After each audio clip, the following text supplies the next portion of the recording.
भारत के एक डिप्लोमेट ने संयुक्त राष्ट्र में ह्यूमन राइट्स काउंसिल की एक बैठक में 57 देशों को उल्टा लटका दिया। जो लोग कल तक पाकिस्तान की तारीफ कर रहे थे वो आज बीजेपी में बैठे हैं। ये स्टेटमेंट है फारूक अब्दुल्ला का।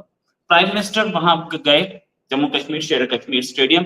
शेर कश्मीर स्टेडियम में अगर उन्होंने एक स्पीच दी है या वो श्रीनगर गए तो पाकिस्तान ने वो जो बोला था कि प्राइम मिनिस्टर श्रीनगर नहीं जा रहे हैं, प्राइम मिनिस्टर कश्मीर नहीं जा रहे हैं, वो भी उन्होंने दिखा दिया कि मैं कश्मीर में हूं। बातचीत किसी से नहीं होगी।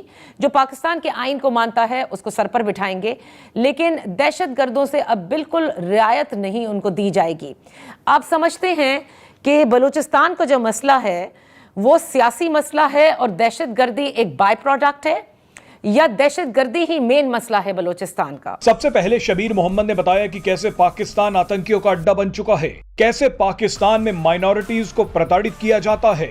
शबीर मोहम्मद ने संयुक्त राष्ट्र में बयान देते हुए कहा कि पाकिस्तान ने तो अहमदिया मुसलमानों तक को नहीं छोड़ा। 90 के बाद बहुत तेजी से वो बढ़े आगे। पूरा इलेक्शन हो रहा है, कोई मीडिया पे वो कंट्रोल नहीं है। मीडिया कैंपेन चल रहा है, हर जगह से, हर गांव से जो कैंपेन है उसकी वीडियोस यूट्यूब पे जारी जा रही हैं। पाकिस्तान का तो समझ में आता है, लेकिन मुस्लिम देशों का सबसे बड़ा संगठन ओआईसी भी पाकिस्तान के झांसे में कैसे फंस जाता है। ओआईसी पाकिस्तान के चक्कर में भारत विरोधी बयान देता है, वो भी तब जब ओआईसी के कई देश भारत के अच्छे दोस्त हैं। साफी साहब, मैं आपकी जानिब बढ़ना चाहूंगी। बलूचिस्तान के सूबाई वजीर का दावा है कि ये जो तंजीम है और ये जो नौजवान है इनको गैर मुल्की फंडिंग हासिल है और इनकी पुष्ट पनाही बाहर से की जा रही है। Mr. President, we also reject the factually incorrect and unwarranted references to India in the statement by OIC at the behest of a serial violator of human rights and an unrepentant promoter of cross-border terrorism.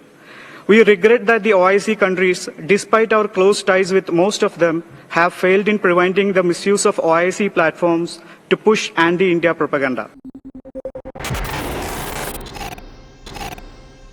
नमस्कार, जय हिंद दोस्तों। तो दोस्तों, भारत के diplomat Shabir Mohammad ने संयुक्त राष्ट्र में ह्यूमन राइट्स की बैठक में पाकिस्तान सहित 57 इस्लामिक देशों को धो डाला है। उनको ऐसा जवाब दिया है जिसकी ओआईसी ने उम्मीद नहीं की थी। दरअसल पाकिस्तान सहित 57 ओआईसी के मुस्लिम देश पाकिस्तान की सिफारिश पर भारत पर ये आरोप लगा रहे थे कि भारत में अल्पसंख्यक यानी कि मुस्लिमों पर अत्याचार हो रहा है, उनको उनके अधिकारों से वंचित रखा जा रहा है, उनको उनके अधिकार नहीं मिल रहे हैं। लेकिन हैरानी की बात तो ये है कि जो देश खुद इस्लाम के नाम पर बना था, अब उसी देश में मुस्लिम सेफ नहीं है। अब वही पाकिस्तान भारत को ह्यूमन राइट्स पर ज्ञान दे रहा है। पाकिस्तान के अंदर ह्यूमन राइट्स जैसे शब्द मैटर ही नहीं करते। आप इसका जीता जागता उदाहरण बलूचिस्तान में देख लो कि किस तरह पाकिस्तान आर्मी अपने ही देश के मुस्लिमों पर अत्याचार कर रही है, और जो कोई बलूच नागरिक पाकिस्तानी आर्मी के खिलाफ आवाज उठाता है तो पाकिस्तान आर्मी उसको हमेशा हमेशा के लिए गायब कर देती है, उसकी आवाज को दबा देती है। पाकिस्तान बलूच मुस्लिमों के प्राकृतिक संसाधनों को लूटकर पाकिस्तान के दूसरे पंजाब जैसे प्रांतों पर लुटा रहा है, और यही वजह है कि आए दिन बलूच आर्मी और पाकिस्तान आर्मी के बीच मुठभेड़ देखने को मिलती है, जिसमें बलूच आर्मी पाकिस्तान आर्मी को चुन चुन कर मार रही है। लेकिन कश्मीर और भारत में अल्पसंख्यकों पर ज्ञान देने वाले सभी ओआईसी के मुस्लिम देश चुप हैं। उनको सांप सूंघ गया है, उनको कुछ भी दिखाई नहीं दे रहा है।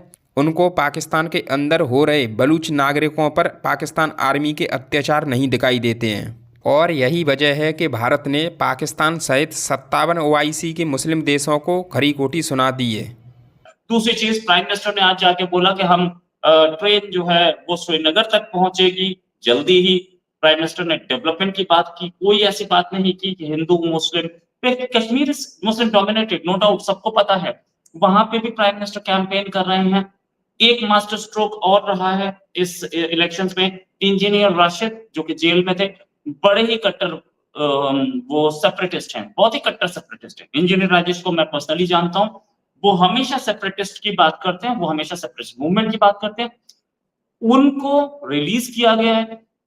उनको रिलीज करने का मतलब यह है कि अब ट्राइपोलर कॉन्फ्लिक्ट है। इससे पहले 2 पोल्स थे, एक महबूबा मुफ्ती, एक फारूक अब्दुल्ला। महबूबा मुफ्ती, फारूक अब्दुल्ला के साथ साथ तीसरा पोल भी सामने दिख रहा है हमें, इंजीनियर राशिद। क्योंकि वो सेपरेटिस्ट बात करते हैं, वो 370 की बात करते हैं, इसलिए उनके पास एक अच्छा पेस है। वो 370 को रेस्टोर करने की बात करते हैं, रेस्टोर करने की बात सब कर रहे हैं। अच्छा, इंजीनियर राशिद को पता है कि उन्हें जम्मू रीजन में कोई वोट नहीं मिलनी, बिल्कुल क्लियर वर्ड्स में। तो वो अपना कंसंट्रेशन रख रहे हैं कश्मीर रीजन में। कश्मीर रीजन में पहले ज्यादा सीट्स थी, अब कश्मीर रीजन की जो वो डिलिमिटेशन हुई उसमें जम्मू में थोड़ी ज्यादा है, जम्मू डोमिनेट नहीं कर रहा है, थोड़ी ज्यादा है, कश्मीर रीजन अब भी ज्यादा है, राइट। अब जहां तक बात ये कि ये जो पूरा गेम है उसमें इंजीनियर राशिद कुछ सीट्स अगर खींच लेते तो पीडीपी एंड नेशनल कॉन्फ्रेंस ये दोनों के दोनों मिल करके हो सकता है कांग्रेस और बीजेपी से कम वोट ले पाए, कम सीट्स ले पाए, और या कांग्रेस अकेली बीजेपी, क्योंकि पिछले इलेक्शन में एक चीज तो बहुत क्लियर थी कि बीजेपी भारतीय जनता पार्टी वो सिंगल लार्जेस्ट पार्टी के तौर पे सामने आई थी पिछले इलेक्शन में, जो कि महबूबा मुफ्ती जिसमें चीफ मिनिस्टर बनी थी और जिसमें चीफ मिनिस्टर वो बने थे ले तो हमने डीडीसी ये जो डिस्ट्रिक्ट डेवलपमेंट काउंसिल के जो इलेक्शन देखे उसमें भी बीजेपी लार्जेस्ट पार्टी थी। बीजेपी एक मेजर प्लेयर है जम्मू एंड कश्मीर में, पहली बार बीजेपी अलायंस में आई थी, जुगल किशोर शर्मा व्हाटएवर जो भी कहानी रही हो, पहली बार बीजेपी मेजर प्लेयर थी, अब BJP is there to stay. Congress के पास कोई ऐसा बड़ा चेहरा नहीं है। राहुल गांधी, ऑफ कोर्स राहुल गांधी को बड़ा चेहरा मानते हैं कश्मीर में, तो मैं मान लेता हूँ कांग्रेस के पास कोई बड़ा चेहरा नहीं है जिसको वो दिखा दे, पहले गुलाम नबी आजाद हुआ करते थे। पूरा मिलाएं तो मैटर जो है थोड़ा सा सीरियस होता दिख रहा है कांग्रेस के लिए, क्योंकि Congress is going below that. एक टाइम पे चीफ मिनिस्टर इनका था और आज कांग्रेस किस लेवल पे जा रही है, खत्म ही लगभग। इंजीनियर राशिद ने जो अलायंस किया है वो किया है जमात इस्लामी से। ये अलायंस भी कहीं ना कहीं डरा के बैठा है मुफ्ती को, महबूबा मुफ्ती को, पीडीपी को और अब्दुल्ला को, दोनों को।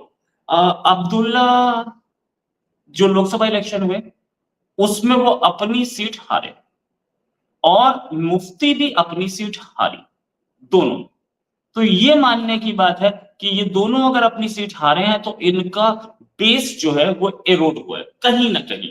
अब्दुल्ला का जो गढ़ है गांदरबल, वहां अब्दुल्ला हारते कम है क्योंकि वो लोकसभा सीट थी, इसलिए हो सकता है हारे हों।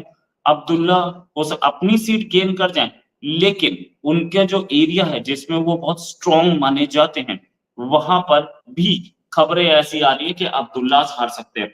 दूसरी चीज, बीजेपी ने एक बेस तो बनाया है कश्मीर रीजन में, मुस्लिम डोमिनेटेड रीजन में। हमने ये देखा है कि बहुत सारे मुस्लिम्स ने बीजेपी मोर रिसेंटली ज्वाइन की है, और ऐसा भी कुछ नहीं है कि उनको लोगों ये बोलते हो कि तुम गद्दार हो, जो आज से 10-15 साल पहले हुआ करता था कि कांग्रेस किसी ने ज्वाइन की तो गद्दार है, किसी ने बीजेपी ज्वाइन की गद्दार है, आप तो नेशनल या तो उमर अब्दुल्ला को ज्वाइन कर सकते हैं या आप मुफ्ती को ज्वाइन कर सकते हैं, यही दो आपके पास चांस है।